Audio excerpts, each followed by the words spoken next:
My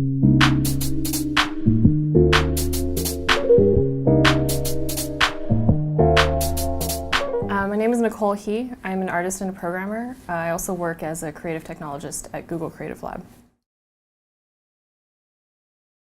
Creative Lab is a really interesting place to work as a creative technologist because we get to do a lot of things that are kind of experimental and prototypey, and we do a bunch of projects that are often open source, so it's either kind of teaching other developers how to use specific new Google technologies, or oftentimes it's something like maybe teaching a more general audience about how AI works with a project that's fun and approachable.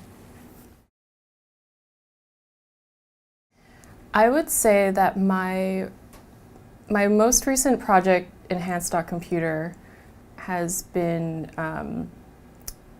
kind of interesting in terms of the ideas that I've been wanting to explore creatively and technically.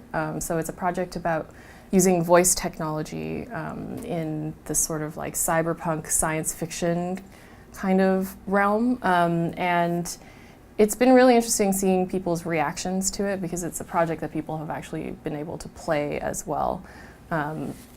And I think that has been the most interesting project that I've worked on, probably also because it's the most recent project.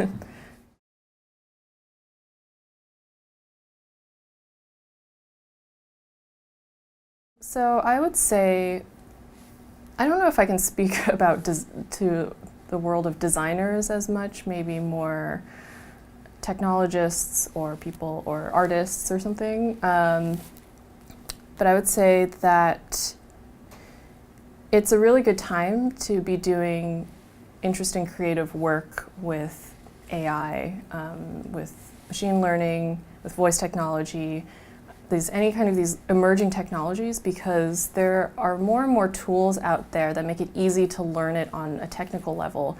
And there's also sort of a growing community, I think, in the world of creative technology of people really using this stuff for creative purposes and finding each other online and sharing each other's work.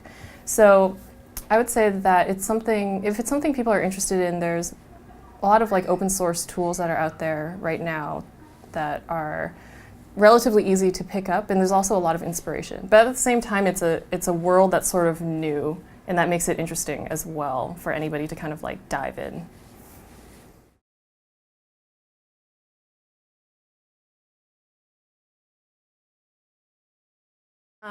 I think I was lucky in Enhanced.Computer because it was just an art project, and I only that game is only supported in Chrome. However, moving forward, I think if I were to make another project on the web using experimental technology, I would probably try to do a better job of supporting other browsers. It's something that's always going to be difficult when you're using new technology. It's that, you know, like that's just the truth of it is that it's often not going to work in every scenario. It might just break sometimes. And it'll break in ways that you like can't even imagine because you're doing things that are completely new. So it's just one of the challenges that comes with it.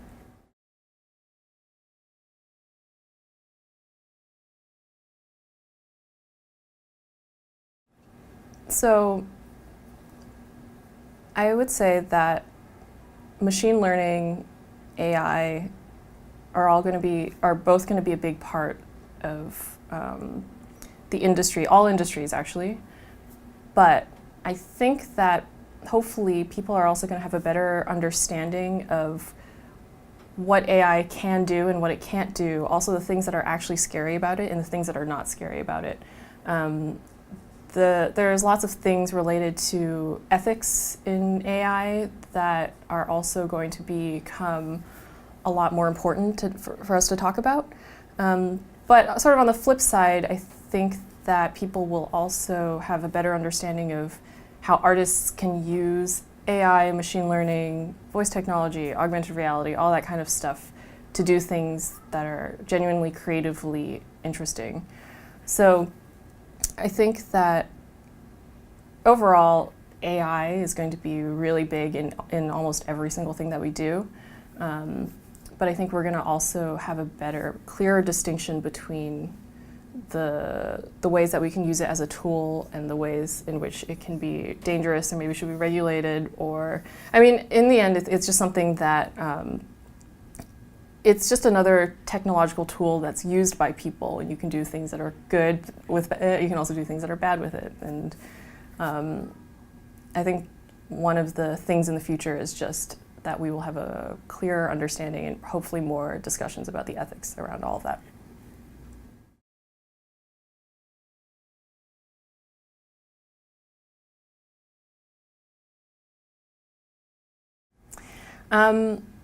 Yeah, so doing voice technology is something that is like, it's not like, oh, I've learned it, now I know it. It's like, you know, with all sorts of emerging technology, it's something that is like, I'm constantly learning it because it's always changing, the technology that's available. I'm interested in, right now, maybe learning more WebGL stuff, like 3D stuff in the browser is kind of interesting to me. I think having done a browser game recently, I'm also interested in doing things in the browser again, but maybe are more visual or, yeah, just a way to combine some different technologies like voice stuff, maybe WebGL stuff. Yeah, I think luckily as a creative technologist, you're basically constantly learning. You know, there's no way to not always learn the new stuff.